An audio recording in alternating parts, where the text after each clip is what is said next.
লোকে বলছে লন্ডন পালিয়ে গেছে। ব্যাকগ্রাউন্ড দেখে লন্ডনের খুব দারুণ সুন্দর ব্যাকগ্রাউন্ড মনে হলো না। মানে লন্ডনেরও হয়তো কোনো সস্তা এলাকায় মহুয়াই মৈত্র আছে যদি থেকে থাকে, বা বিদেশের যে কোনো প্রান্তে পালিয়েছে, আমাকে তো আর বলে পালায়নি, মানে খুব ভালো জায়গায় নেই। তো এটা মনে হচ্ছে আর কি, কোনো গ্রামে গঞ্জে ওদের ভিলেজ সাইড, মানে ওদের কান্ট্রি সাইড বলে জায়গাটাকে, কোনো কান্ট্রি সাইডে হয়তো লুকিয়ে বসে আছে। কিন্তু ভাবো উদ্ধত্তটা সেখান থেকেও বলছে হুমকি দিচ্ছে যে মামলা করব, মোকদ্দমা করব। একটা মামলাবাজ মহিলা, চিরকাল দেখো সবার বিরুদ্ধে মামলা করে গেছে, সবাইকে অত্যাচার করে গেছে। সেই মহিলা আজকে হেরে গেছে, তারপরে বলছে মামলা করব। মামলা করে প্রথমে আমি মহুয়া মৈত্রকে বলতে চাই কিচ্ছুটি হবে না। এখন বিরোধীরা, আমরাও তো বিরোধী যখন ছিলাম আমরাও তো প্রচুর মামলা করতাম, বস্তায় জমা থাকতো, বিরোধীদের মামলা নেওয়া হয় না, কিচ্ছু হবে না। পশ্চিমবঙ্গে এই ব্যবস্থার পরিবর্তন জীবনেও হবে না। আপনি মামলা করবেন, আপনি সুপ্রিম কোর্ট অব্দি যাবেন, কি হবে? বরং আপনি বেশি বাড়াবাড়ি করলে, আপনি ওই যে বিদেশে পাসওয়ার্ড কি দিয়েছিলেন, মহুয়া মৈত্র তো মনে রাখা উচিত যে গোটা লগ ইন আইডি পাসওয়ার্ড দেওয়া ছিল। ওই মামলা পুনরায় যদি খোলা হয়, ভালো লাগবে তো মহুয়া মৈত্র? এখনো তুমি দেখবে ভোটে অনেকগুলো ছোটখাটো বেনামি, আমরা হয়তো খেয়ালও করি না সাংবাদিক হিসেবে, অনেক ছোটখাটো পার্টি অনেক সময় ভোটে লড়ে, প্রত্যেক বিধানসভা প্রত্যেক লোকসভা থেকে লড়ে। তো এই পার্টিটাও সেরকমই, nationalist citizen party of India. এই রাজনৈতিক দলটি ত্রিপুরায় খাতায় কলমে রেজিস্টার্ড করা ছিল, কিন্তু তাদের আরেকটি অফিস, এটা বাংলার উদ্দেশ্যেই হয়তো এই দিনের জন্যই তৈরি করা ছিল। বাংলায় এদের হাওড়ায় শালকিয়ায় একজন অ্যাডভোকেটের বাড়িতে এদের অফিস দেখানো আছে। এবার কারা তৈরি করেছেন, কেন তৈরি করেছেন, সেটা যতক্ষণ না তাদের সঙ্গে কথা বলা যাবে এটা বোঝা যাবে না। কিন্তু বোঝা যাচ্ছে যে এটা এই দলটাকে বেছে নেওয়া হয়েছে এবং এটা একটা সুপরিকল্পিত প্ল্যানের একটা অংশ। কারণ তুমি যেমনটা তুমিও অনেকবার বলেছো যে সাধারণ মানুষের কথা বলেছো, যে সাধারণ মানুষ, বিজেপির যারা সাপোর্টার আছেন বা সাধারণ যারা ভোটার, তারা কিন্তু চাইছেন না, তারা বদল চেয়েছেন, তৃণমূলের থেকে হাত থেকে বাঁচতে চেয়েছেন। সেই তৃণমূলই যদি বিজেপিতে চলে আসে তাহলে বদলটা কি হলো, তারা প্রশ্ন তুলবেন। অনেক কর্মী সমর্থকরা এই আশঙ্কাটাই ভুগছিল যে এই সাংসদরা, এই নেতারা যদি বিজেপিতে ঢুকে পড়ে তাহলে এদের যারা চেলা চামুন্ডা রয়েছে, যারা উৎপাত করেছে, এলাকায় অশান্তি করেছে, তারাও তো এদের লেজ ধরে বিজেপিতে ঢুকে পড়তে পারে, সেই আশঙ্কাটা ছিল। সেই কারণেই এই মাস্টার স্ট্রোকটা দেওয়া হয়েছে।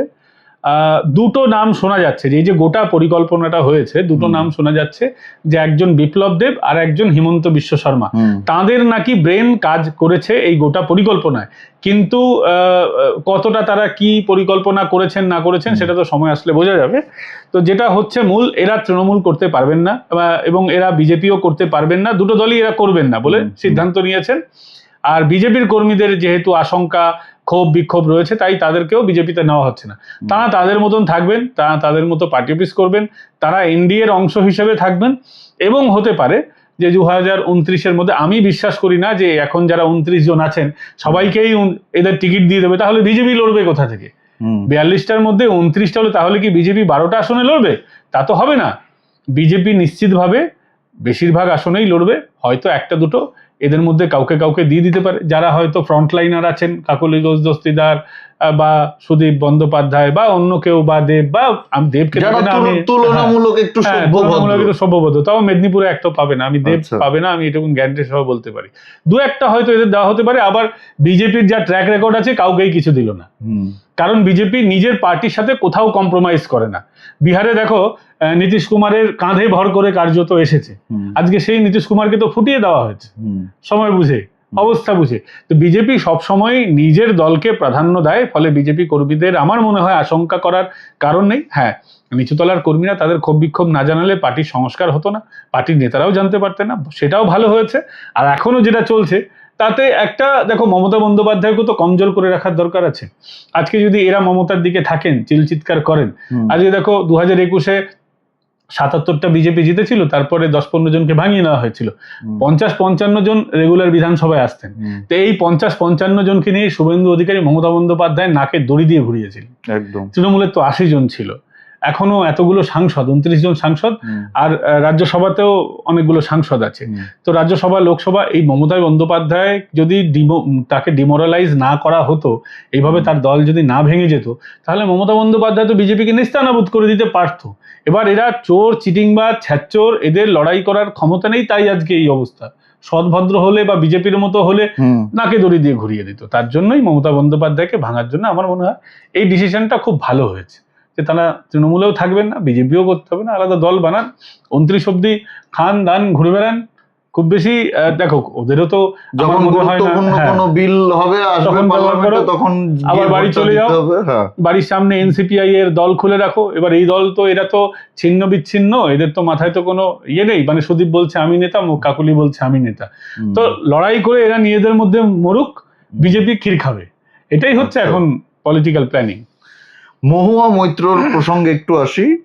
গত পরশু দিনকে আমরা দেখলাম মহুয়া মৈত্রকে কিছু মহিলা কৃষ্ণনগরে তারা ডিম টমেটো নিয়ে দাঁড়িয়েছিল, রেডি ছিল। সেই ভিডিওটা দেখার পরে মহুয়া মৈত্র একটা ভিডিও করে, কোথা থেকে ভিডিও করেছে আমি জানি না, আমার মনে হয় মহুয়া মৈত্র দেশে নেই, বিদেশেই আছে, পালিয়ে গেছে। কমেন্ট সেকশন অফ করে দিয়েছে যাতে লোকে কমেন্ট না করতে পারে, খিস্তি না করতে পারে। কমেন্ট সেকশন অফ করে মহুয়া মৈত্র ভিডিও করে হুমকি দিচ্ছে, আমি হাইকোর্টে যাব, আমি সুপ্রিম কোর্টে যাব, যারা ডিম নিয়ে দাঁড়িয়েছিল তাদের বিরুদ্ধে আমি মামলা করব, তাদেরকে কোর্টে দৌড়াতে হবে, এইভাবে হুমকি দিচ্ছে। কিভাবে দেখছো বিষয়টা? ভাবো কতটা উদ্ধত্ত। লোকে বলছে লন্ডন পালিয়ে গেছে, ব্যাকগ্রাউন্ড দেখে লন্ডনের খুব দারুণ সুন্দর ব্যাকগ্রাউন্ড মনে হলো না, মানে লন্ডনেরও হয়তো কোনো সস্তা এলাকায় মহুয়া মৈত্র আছে যদি থেকে থাকে, বা বিদেশের যে কোনো প্রান্তে পালিয়েছে, আমাকে তো আর বলে পালায়নি, মানে খুব ভালো জায়গায় নেই। তো এটা মনে হচ্ছে আর কি কোনো গ্রামে গঞ্জে, ওদের ভিলেজ সাইড মানে ওদের কান্ট্রি সাইড বলে জায়গাটাকে, কোনো কান্ট্রি সাইডে হয়তো লুকিয়ে বসে আছে। কিন্তু ভাবো উদ্ধত্তটা, সেখান থেকেও বলছে হুমকি দিচ্ছে যে মামলা করব, মোকদ্দমা করব। একটা মামলাবাজ মহিলা, চিরকাল দেখো সবার বিরুদ্ধে মামলা করে গেছে, সবাইকে অত্যাচার করে গেছে, সেই মহিলা আজকে হেরে গেছে, তারপরে বলছে মামলা করব। মামলা করে প্রথমে আমি মহুয়া মৈত্রকে বলতে চাই কিচ্ছুটি হবে না। এখন বিরোধীরা, আমরাও তো বিরোধী যখন ছিলাম আমরা তো প্রচুর মামলা করতাম, বস্তায় জমা থাকতো, বিরোধীদের মামলা নেওয়া হয় না, কিচ্ছু হবে না। পশ্চিমবঙ্গে এই ব্যবস্থার পরিবর্তন জীবনেও হবে না। আপনি মামলা করবেন, আপনি সুপ্রিম কোর্ট অব্দি যাবেন, কি হবে? বরং আপনি বেশি বাড়াবাড়ি করলে, আপনি ওই যে বিদেশে পাসওয়ার্ড কি দিয়েছিলেন, মহুয়া মৈত্র তো মনে রাখা উচিত যে গোটা লগ ইন আইডি পাসওয়ার্ড দেওয়া ছিল, ওই মামলা পুনরায় যদি খোলা হয় ভালো লাগবে তো মহুয়া মৈত্র লুইস ভুটনের ব্যাগ ছাড়া ব্যবহার করেন না, দামি দামি জুতো পরেন, ওইসব দামি কোম্পানির নামও জানি না। আমাদের মোল্লারদোর মসজিদ অব্দি খুব বড় হলে আমরা রিবক আর নাইকির এখানে আশেপাশে শোরুম দেখেছি, বা হয়তো চাইলে কি একটা একটু কষ্ট মষ্ট করে 2 মাসের পয়সা জমি হয়তো কিনে নিতেও পারবো। কিন্তু ওরা যেসব ব্র্যান্ডের দাম মানে ইয়ে পড়েন, তার হয়তো তারা তো কেনেও না, গিফট পায়। কেন এত দামি হচ্ছে, কেন পায়? একদম আমরা যা করছি, আমি এই মোবাইল ব্যবহার করছি, আমি যা করছি, আমার তো সব রেকর্ড আছে, আমি আইডি ফাইল করি, সরকার জানে, এবং সব অন অ্যাকাউন্ট আছে। কিন্তু মহুয়া মৈত্র হয়তো গিফট তো অন অ্যাকাউন্ট নেন না, ওর তো হাতে করে দিয়ে যায়, মানে বান্ডিল টাকার মতো ব্যাপারটা আর কি। এমনি তো কেউ দেয় না, কেউ দামি গাড়ি গিফট করছে, কেউ একটা প্রপার্টি গিফট করছে, কেউ ফ্ল্যাট গিফট করছে। এইগুলো যদি তদন্ত হয় মহুয়া মৈত্র, তাহলে ওই যেখানে গেছেন গ্রামে গঞ্জে, বিদেশের গ্রামে গঞ্জে, আপনি ফিরে আসতে পারবেন তো? আজকে আপনি কতদিন ডিম থেকে পালাবেন? 29 অব্দি আপনাকে যদি 29 পর আপনি যদি পালিয়ে যান বা লুকিয়ে যান কোথাও, আলাদা ব্যাপার। কিন্তু আপনি যদি মনে করেন রাজনীতি করবেন, আপনাকে ডিম টমেটো এগুলো সম্মুখীন হতেই হবে। বিরোধী রাজনীতি করছেন, 2-1 জেলে যাবেন না? আজ অব্দি তো জেলে যাননি। মমতা বন্দ্যোপাধ্যায়ের মাথা পেটেছে, মমতা বন্দ্যোপাধ্যায় জেলে যায়নি, বা সিপিএম এর সময় কালচারটাও ছিল না, খুব বেশি সিপিএম জেলে পাঠাতো না, সিপিএম ধরতো, উদুম মারতো। হ্যাঁ, তো আজকে করে দিত। হ্যাঁ, আজকে সিপিএম ভয়ঙ্কর অত্যাচার করেছে, সিপিএম মারধর করেছে, গুলি করেছে, কিন্তু এতটা মামলা মোকদ্দমা তৃণমূলের তুলনামূলক কম ছিল। কিন্তু আজকে দিন তো পাল্টে গেছে, আজকে জেলেও যেতে হবে, আর আজকে মারও খেতে হবে। তো মহুয়া মৈত্র ফিরে আসুন। আপনি আপনার সংসদীয় এলাকায় আসছেন না কেন? আপনি সাংসদ হিসেবে আপনার তো পরিষেবা দেওয়ার কথা, বিরোধী হয়েছেন তবু তো আপনার পরিষেবা দেওয়ার কথা, আপনি পরিষেবা দিতে আসুন, আপনার পার্টি অফিসগুলো খুলুন। এবং সব থেকে বড় কথা, এখন মহুয়া মৈত্রকে তো বলতে হবে, উনি তৃণমূল কংগ্রেসে আছেন না এনসিপিআই এ আছেন। উনি যদি মমতার দিকে থাকেন, তাহলে মমতার সঙ্গে একটু থাকার একটু নাটক। দুদিন আগে আবার শুভেন্দু অধিকারীর প্রশংসা করে অনেকগুলো কথা বলেছে, যে শুভেন্দু অধিকারীকে আমি অনেক দিন ধরে চিনি, একসঙ্গে রাজনীতি করি, ও তো দল থেকে আগেই বেরিয়ে গেছে, ও এতদিন লড়াই করেছে, লড়াই করে আজকে মুখ্যমন্ত্রী হয়েছে, আমি ওর লড়াইকে সম্মান জানাই। এই ধরনের তেল মাখানো কথাবার্তা সেইগুলো কিসের ইঙ্গিত? এই নতুন একদম ঠিক কথা বলেছো, এটা না, এটা এটা একদম ঠিক বলেছো, এটা সত্যি তেল মাখানো। এবার জানে তো যে শুভেন্দু অধিকারীকে তো খুব বাজে বাজে কথা বলেছে, এবং দেখো শুভেন্দু অধিকারীর ইমেজ এখন হচ্ছে হিন্দু হৃদয় সম্রাট পশ্চিমবঙ্গের, ওনাকে পশ্চিমবঙ্গের যোগী বা ওনাকে হেমন্ত বিশ্ব শর্মার সঙ্গে মানুষ এখন তুলনা করছে। অনেকে বলছে এবং সারা ন্যাশনাল মিডিয়া বলছে যে যোগী আর হেমন্ত বিশ্ব শর্মার থেকেও চড়া সুরে খেলছেন, চড়া সুরে ব্যাটিং হচ্ছে আর কি। এবং অনেকে বলছে কথা কম বলেন, কথা কম বলেন, কাজ বেশি করেন, সেরকম ভাবে হচ্ছে, একদম মডিফাইড ভার্সন আর কি। তো সেই জায়গায় দাঁড়িয়ে জানে এইসব তেল ফেল, মানে তেল তো দিতে হবে, তেল দিলে কাজ হবে কিনা আমি জানি না, কিন্তু তেল দিচ্ছেন যাতে মামলা মোকদ্দমা কম হয়, সিআইডি কোনো কেসে না ডাকে। পশ্চিমবঙ্গেও তো উনি অনেক কিছু করেছেন, উনি তো নদিয়াতেও ওনার তো এতদিন আছেন, অনেক কিছু বাংলায় উনি খেল দেখিয়েছেন, বিজেপি কর্মীদের উপরে অত্যাচার করেছেন, পোস্টপোল ভায়োলেন্সের আমি মনে করিয়ে দেবো চরম, ওনার নির্দেশ ছাড়া হতে পারে না।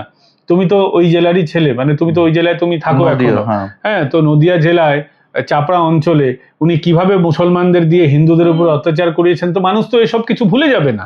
ফলে উনি জানেন কোনো না কোনো জায়গা থেকে বিপদ আসতে পারে, ওর জন্যই তেল মাখাচ্ছেন। এবং কত বড় ভীতু মানুষ দেখো, বিদেশে পালিয়ে গেছে। কই দেবকে তো বিদেশে পালাতে হয়নি, আজকে সুদীপ বন্দ্যোপাধ্যায়কে বিদেশে পালাতে হয়নি, কাকলি ঘোষ দস্তিদার উপরে পার্সোনালি আমাদের অনেকের ক্ষোভ থাকতে পারে, কিন্তু তিনিও পালিয়ে যাননি। চোর কুণালটাও পালিয়ে যায়নি, কুণাল তো জেল খেটেছে, তারপরেও পালিয়ে যায়নি। কুণাল কত বুদ্ধিমান দেখো, এখন অভিষেকের বিরুদ্ধে সুর গাইছে। সবাই হচ্ছে অপরচুনিস্ট। তৃণমূল কংগ্রেসে যারা যারা ছিলেন, তৃণমূল কংগ্রেস হচ্ছে অপরচুনিস্ট মানুষদের হচ্ছে একটা প্ল্যাটফর্ম মাত্র ছিল, যার জন্য আজকে টুকরো টুকরো হয়ে গেছে।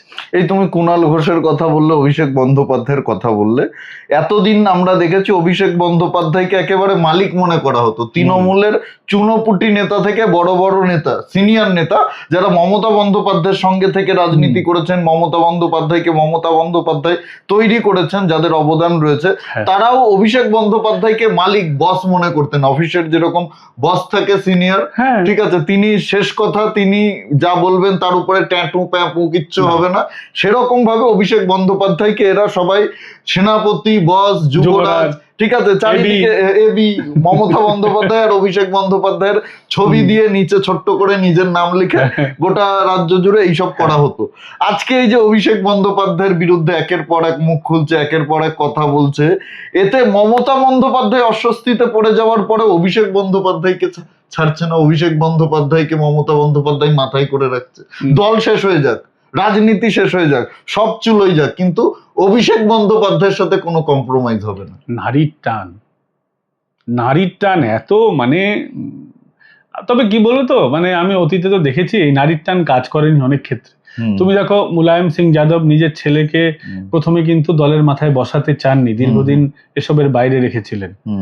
তুমি দেখো সঞ্জয় গান্ধী একটা ইন্দিরা গান্ধীকে যেমন বিপদে ফেলেছিলেন, আবার অনেক বুদ্ধিও দিতেন, খারাপ ভালো মিলিয়ে মানুষ। সেই সঞ্জয় গান্ধী কিন্তু পরবর্তীকালে দেখা গেল হাওয়া হয়ে গেলেন। তার মৃত্যু নিয়ে অনেক রহস্য আছে, এমন লোকে বলে। আমি সেই সময় মানে ওইসব রাজনীতি সেই সময় দেখিনি, ফলে বলতে পারবো না। এবং এরকম প্রচুর ভুরি ভুরি উদাহরণ আছে যেখানে ছেলেকে কিন্তু এরকম কর্তৃত্ব দেওয়া হয়নি, অথচ তিনি পিসি হয়ে, তার তো আরো ভাইপো আছে, আকাশ ব্যানার্জি আছে, আবেশ ব্যানার্জি আছে, এটা হচ্ছে অনেক ছোট তুলনামূলক ভাইপো। হঠাৎ করে পরবর্তীকালে ওরা কি বলতে চাচ্ছে, সত্যিকারের ভাইপো আর এটা সত্যিকারের ভাইপো না, এর অন্য দেখো মুখ টুক তো মেলে, এক পরিবারে সবার পিসির সাথে ভাইপোর মুখ মিলতেই পারে, দাদুর সাথে নাতির মুখ মেলে, আচ্ছা, পিসির সাথে ভাইপোর মুখ মেলে, এটা নিয়ে অনেকে সন্দেহ প্রকাশ করেন, এটা তো আমি বলতে পারবো না। এবং বইটাও এখন নিষিদ্ধ হয়ে আছে বারাসাত কোর্ট থেকে, যতক্ষণ না ওই বইয়ের উপরে নিষেধাজ্ঞা উঠছে, ফলে ওই বইটাকে আমি কোর্ট করলে ব্যাপারটা বেআইনি হয়ে যাবে, কিন্তু মানুষ সন্দেহ তোলে। কিন্তু আমার কথা হচ্ছে, পিসিমণি নিজের একজন ভাইপোকে এত মানে তোল্লাই দিচ্ছেন যে দলটা শেষ হয়ে যাচ্ছে, রাজত্ব চলে যাচ্ছে। এই বিদ্রোহী লবি যদি এক কাট্টা হয়ে যেত, বলতো যে দলটাই আমাদের, আমরা মমতা বন্দ্যোপাধ্যায়কে এক্সপেল করলাম, তাহলে ওই যে কত হাজার হাজার কোটি টাকার সম্পত্তি দলের, সেটাও এরা ভাগ বটোয়ারা করে নিতে পারতো। যাই হোক, সেটা হয়নি। তো মমতা এত রিস্ক নিলেন কেন একটা ব্যক্তির জন্য, আমার জানতে ইচ্ছা করে। মানে সন্তান হলেও রাজনীতিতে, আমি নাম বলছি না, বিশ্বাস করবে না, একটা মিটিংয়ে গত বছরই কেন্দ্রীয় একজন মন্ত্রী উনি বলছিলেন, উনি আবার পশ্চিমবঙ্গের দায়িত্বেও ছিলেন, তাকে আমি বলছিলাম রাজনীতির কথা অনেক বিভিন্ন সময়, তখন আমাদের একটু সন্দেহ টন্দেহ ছিল যে সত্যিই কি বিজেপির সাথে মমতা বন্দ্যোপাধ্যায়ের কোনো সমঝোতা নেই তো। তা আমরা যখন প্রশ্ন করেছিলাম, আমাদের মনে সবার ছিল, অস্বীকার করবো কেন, সবার মনে ওই সন্দেহটা দানা বেঁধে গেছিল। তো আমরা সেই সময় জিজ্ঞাসা করেছিলাম সেই মন্ত্রীকে, তো তিনি বলেছিলেন দেখো আমার ছেলে, উনি হচ্ছেন রাজস্থানের নেতা, হ্যাঁ এতটা হিন্ট দিয়ে দিলাম, উনি একজন সাংসদও বটে, উনি বলছেন যে আমার সংসদীয় এলাকায় যদি আমার থেকে দেখি আমার ছেলের বেশি ছবি হয় তাহলে আমি কিন্তু পোস্টারগুলো খুলিয়ে দেবো, আমি কিন্তু ছেলেকে জিজ্ঞেস করবো ব্যাপারটা কি, যতক্ষণ আমি আছি আমি ছেড়ে দেবো, তারপরে উত্তরাধিকারী ও সাম্রাজ্য সামলাবে। তো রাজনীতি হচ্ছে এরকম, বেশিরভাগ মানুষ নিজের সন্তানকেও রাজনীতিতে একটু পরে, মানে রাজনীতিতে উত্তরাধিকারী হিসেবে দেখেন, তিনি ছেড়ে দেবেন তারপর ছেলে রাজ্যপাট নেবে, কিন্তু যতক্ষণ বাবা আছে ছেলে দখলদারি যেন না করে, বাবাকে হেল্প করে চলবে, বাপের উপরে যাতে ছড়ি না ঘোরায় আর কি। কিন্তু মমতা এটা যে কেন করছে এর কোনো উত্তর আমার কাছে কেন, রাজনীতি, আমি তো খুব ছোট মানুষ, রাজনীতির বড় বড় আরো যারা পণ্ডিত আছেন, বিমলদার মতন যারা অধ্যাপক আছেন, বিমল শঙ্কর নন্দর কথা বলছি, ওনারা তো পড়ান রাষ্ট্রবিজ্ঞানটা, ওনারাও এর উত্তর পাবেন কিনা আমার যথেষ্ট সন্দেহ আছে। শেষ একটা প্রশ্ন, সেটা হচ্ছে জাহাঙ্গীর খান ঝুঁকেগা নেই সালা পুষ্পা, সেই পুষ্পাকে দেখছি গত 2-3 দিন ধরে বিভিন্ন জায়গায় হাত জোর করে হাফ প্যান্ট পরিয়ে, কালকে তো একেবারে খালি পায়ে কোমরে দড়ি পরিয়ে, মানে প্রথম 2 দিন দেখে মনে হচ্ছিল যে প্রচারেই বেরিয়েছে হাফ প্যান্ট পরে, কিন্তু গতকালকে একেবারে কালো টি শার্ট, কালো হাফ প্যান্ট, কোমরে সাদা দড়ি, একদম খালি পায়ে, কোনো চপ্পল নেই, কোনো শু নেই, খালি পায়ে ঘুরছে, কান ধরছে, মানুষের সামনে হাত জোর করছে, এই দৃশ্য আমরা দেখতে পেলাম। কিন্তু এটা নিয়ে বামেরা বেশ বিতর্ক শুরু করেছে, বামপন্থী অনেক নেতারাই বলছেন যে এটা, হ্যাঁ এটা আইন বিরোধী কাজ, যদি অপরাধ করে থাকে জাহাঙ্গীরকে জেলে পাঠাক, জাহাঙ্গীরের সাথে আইনি ভাবে যেটা করার করুক, এটা কোন আইনে লেখা রয়েছে, এটা কেন হবে?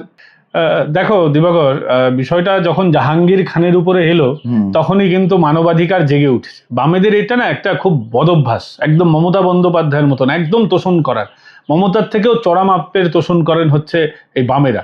জাহাঙ্গীরদের বিরুদ্ধে তো মমতা এরকম বলেনি।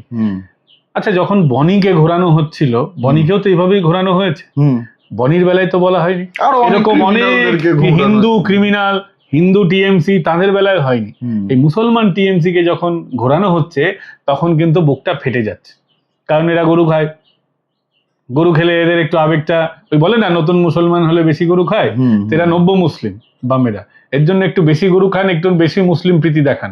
তুমি দেখো কদিন আগে আমি একটা ভিডিও দেখলাম, এই উত্তর দমদমে যিনি প্রার্থী হয়েছিলেন বামেদের হয়ে, তিনি বলছেন যে মুসলিম রাষ্ট্র মুসলমানদের করতে হবে। তার আগে পিছনে কি ছিল আমি জানি না, কিন্তু তিনি তো এই কথা বলেছেন, আগে পিছনে যাই থাক, যে একটা মুসলমান যদি হয় তাকে যে দেশেই থাকুক না কেন, যে ধর্মেরই দেশ হোক না, তাকে মুসলমান রাষ্ট্র করাটা তার কর্তব্য।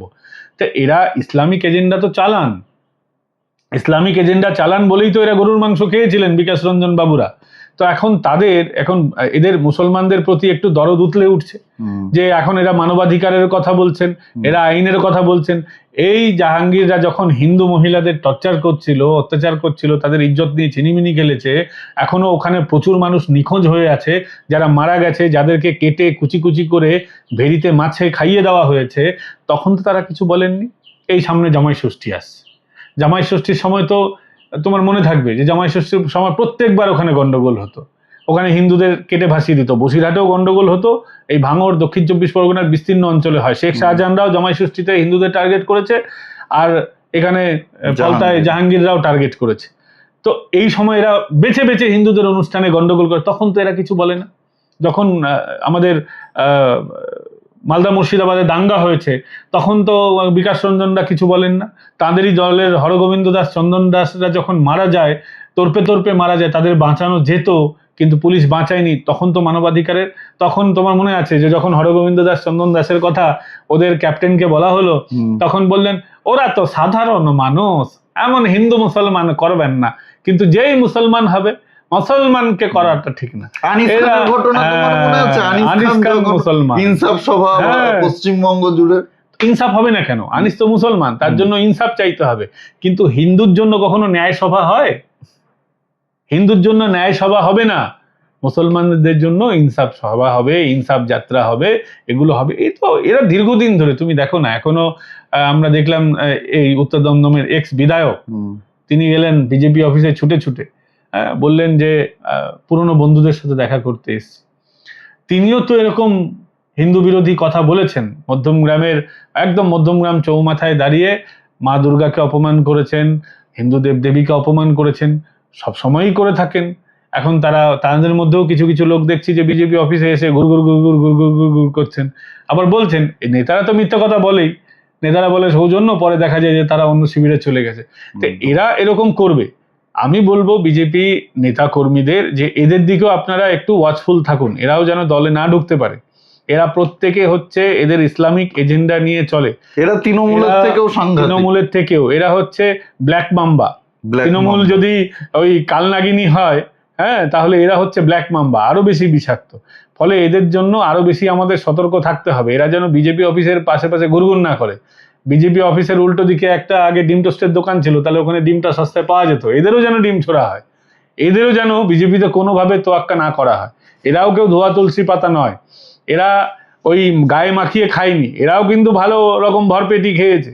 এরা স্ট্র দিয়ে খেয়ে নিয়েছে, মুখেও গোঁফে লাগেনি। তৃণমূল তো বোকা, গায়ে মাখিয়ে নিয়েছে। ফলে এদেরকেও কোনোভাবে যেন পাত্তা না দেওয়া হয়, এরাও বিষাক্ত, আমি এইটুকুই বলবো। অনেক অনেক ধন্যবাদ দাদা জাগরণ বাংলাতে সময় দেওয়ার জন্য। আর আপনাদের উদ্দেশ্যে বলতে চাই, দর্শক যারা দেখছেন ভিডিওটি, যদি আপনাদের আজকের এই প্রোগ্রামটি ভালো লাগে অবশ্যই প্রচুর পরিমাণে শেয়ার করুন। কোনো যদি আপনাদের মতামত থাকে কমেন্টে জানান। আর আমাদের চ্যানেলে নতুন হয়ে থাকলে চ্যানেলটি অবশ্যই সাবস্ক্রাইব করে পাশে থাকুন। আর পলিটিক্যাল ডেইলি যদি আপনারা এখনো না দেখে থাকেন, পলিটিক্যাল ডেইলি দেখুন, সেখানে আরো সুন্দরভাবে পঙ্কজদা প্রতিদিন বিশ্লেষণ করে বিভিন্ন বিষয় নিয়ে। সেই চ্যানেলটা গিয়ে দেখতে পারেন, ফলো করতে পারেন, সাবস্ক্রাইব করতে পারেন। আর সবাই খুব ভালো থাকুন, সুস্থ থাকুন, আশেপাশে সবার খেয়াল রাখুন। জয় হিন্দ, বন্দে মাতরম, ভারত মাতা কি জয়।